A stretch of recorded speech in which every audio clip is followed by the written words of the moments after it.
16 श्रृंगार, स्त्रियों के 16 श्रृंगार एवं उसका धार्मिक और वैज्ञानिक महत्व।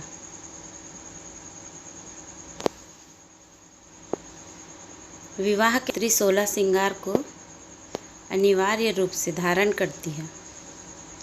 हर एक चीज़ का अलग महत्व है। हर स्त्री चाहती है कि वे सज धज कर सुंदर लगे।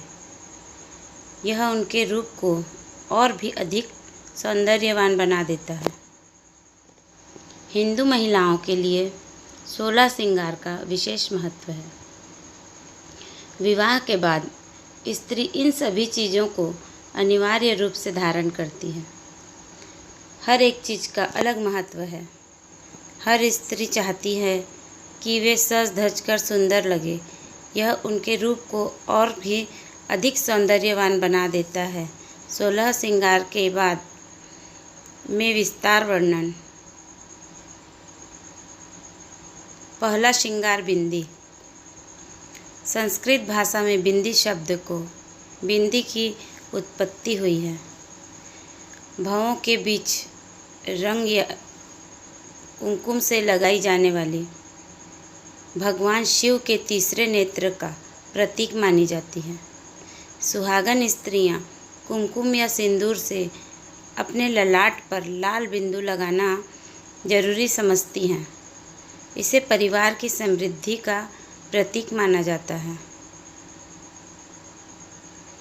बिंदी को त्रिनेत्र का प्रतीक माना गया है।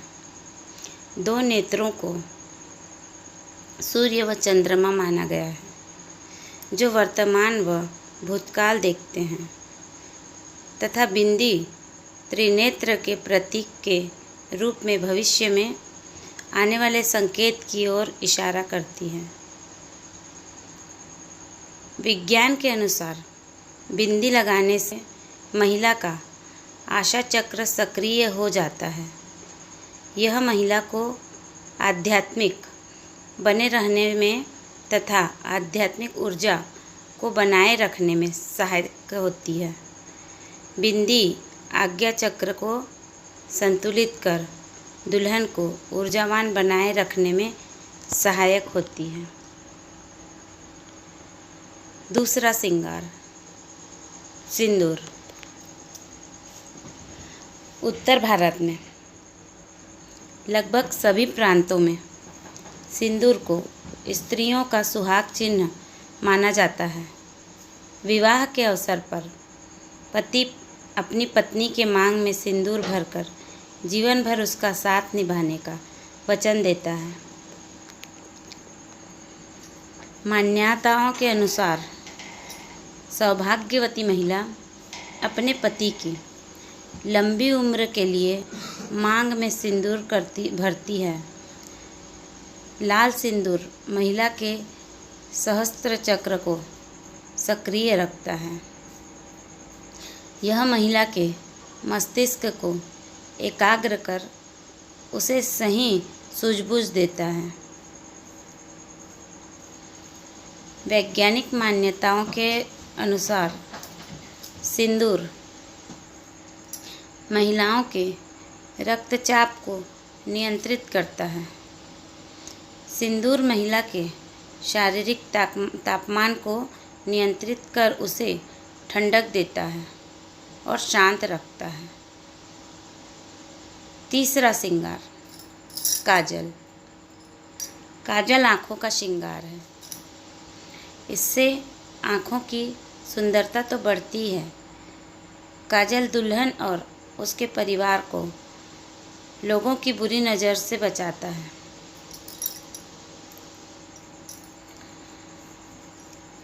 मान्यताओं के अनुसार काजल लगाने से स्त्री पर किसी की बुरी नज़र या कुप्रभाव नहीं पड़ता है।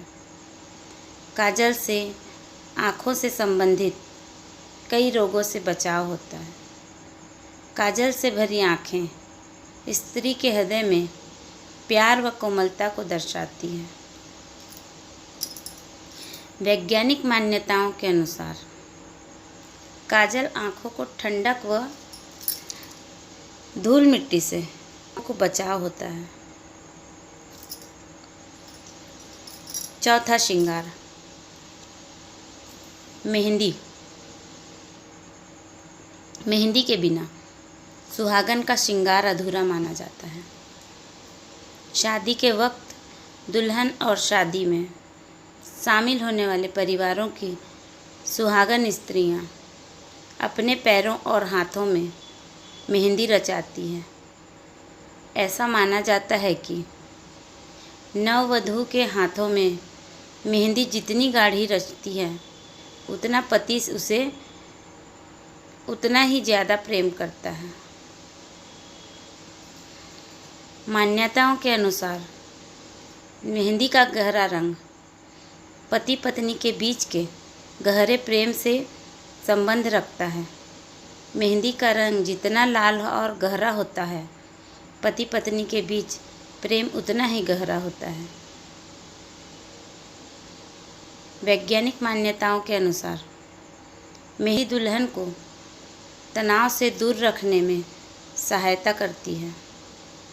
मेहंदी की ठंडक और खुशबू दुल्हन को खुश व ऊर्जावान बनाए रखती है। पांचवा श्रृंगार, शादी का जोड़ा। उत्तर भारत में आम तौर से शादी के वक्त दुल्हन को जरी के काम से सुसज्जित शादी का लाल जोड़ा, घाघरा चोली और ओढ़नी पहनाया जाता है। पूर्वी उत्तर प्रदेश और बिहार में फेरों के वक्त दुल्हन को पीले और लाल रंग की साड़ी पहनाई जाती है। इसी तरह महाराष्ट्र में हरा रंग शुभ माना जाता है। वहाँ शादी के वक्त दुल्हन हरे रंग की साड़ी मराठी शैली में बांधती है। धार्मिक मान्यताओं के अनुसार लाल रंग शुभ, मंगल व सौभाग्य का प्रतीक है। इसीलिए शुभ कार्यों में लाल रंग का सिंदूर, कुमकुम, शादी का जोड़ा आदि का प्रयोग किया जाता है। विज्ञान के अनुसार लाल रंग शक्तिशाली व प्रभावशाली है। इसके उपयोग के एकाग्रता बनी रहती है। लाल रंग आपकी भावनाओं को नियंत्रित कर आपको स्थिरता देता है। छठा श्रृंगार, गजरा। दुल्हन के जूड़े में जब तक सुगंधित फूलों का गजरा न लगा हो तब उसका श्रृंगार फीका सा लगता है।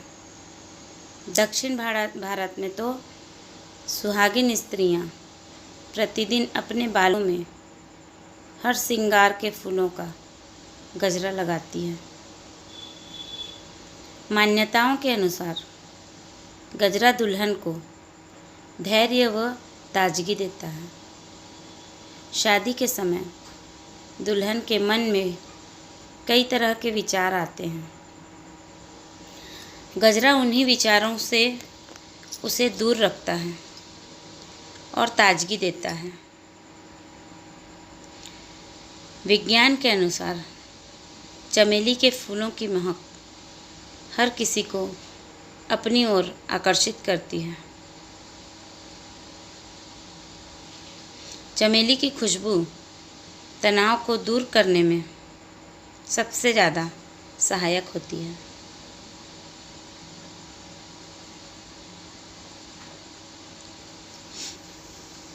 सातवां श्रृंगार, मांग टीका। मांग के बीचों बीच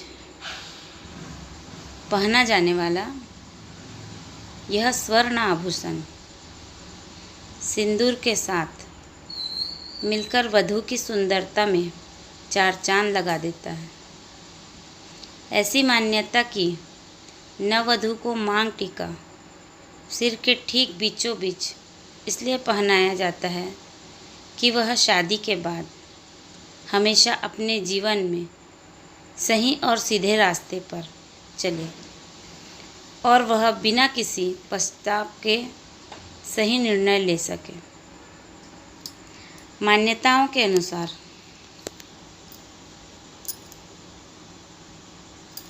मांग टीका महिला के यश व सौभाग्य का प्रतीक है। मांग टीका यह दर्शाता है कि महिला को अपने से जुड़े लोगों का हमेशा आदर करना चाहिए। वैज्ञानिक मान्यताओं के अनुसार मांग टीका महिलाओं के शारीरिक तापमान को नियंत्रित करता है, जिससे उनकी सूझबूझ व निर्णय लेने की क्षमता बढ़ती है। 8वां श्रृंगार नथ। विवाह के अवसर पर पवित्र अग्नि में चारों ओर 7 फेरे लेने के बाद देवी पार्वती ने सम्मान में नववधू को नथ पहनाई जाती है। ऐसी मान्यता है कि सुहागिन स्त्री के नथ पहनने से पति के स्वास्थ्य और धन धान्य में वृद्धि होती है। उत्तर भारतीय स्त्रियां आमतौर पर नाक के बाईं ओर ही आभूषण पहनती हैं, जबकि दक्षिण भारत में नाक के दोनों ओर नाक के बीच के हिस्से में भी छोटी सी नोच रिंग पहनी जाती है, जिसे बुलाक कहा जाता है।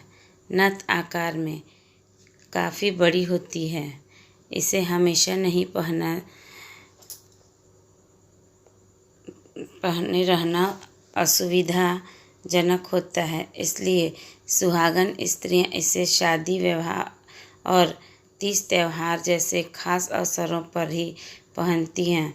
लेकिन सुहागन स्त्रियों के लिए नाक के आभूषण पहनना अनिवार्य माना जाता है, इसलिए आमतौर पर स्त्रियां नाक के छोटी नोचपिन पहनती हैं, जो देखने में लौंग के आकार की होती है, इसलिए इसे लौंग भी कहा जाता है।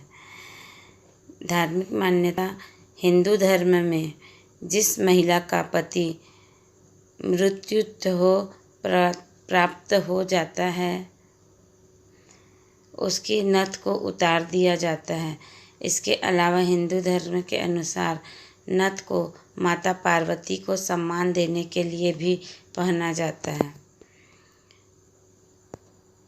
वैज्ञानिक मान्यता जिस प्रकार शरीर के अलग अलग हिस्से को दबाने से एक्यूप्रेशर का लाभ मिलता है, ठीक उसी प्रकार नाक छिदवाने से एक्यूपंक्चर का लाभ मिलता है। इसके प्रभाव से श्वास संबंधित रोगों से लड़ने की शक्ति बढ़ती है।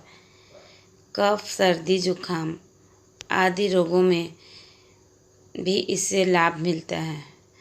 आयुर्वेद के अनुसार नाक के एक प्रमुख हिस्से पर छेद करने से स्त्रियों को मासिक धर्म में जुड़े कई परेशानियों में राहत मिल सकती है। आमतौर पर लड़कियां सोने या चांदी के बनी नथ पहनती हैं। ये धातुएं लगातार हमारे शरीर के संपर्क में रहती हैं, तो इसके गुण हमें प्राप्त होते हैं। आयुर्वेद में स्वर्ण भस्म और रजत भस्म बहुत सी बीमारियों में दवा काम करती है।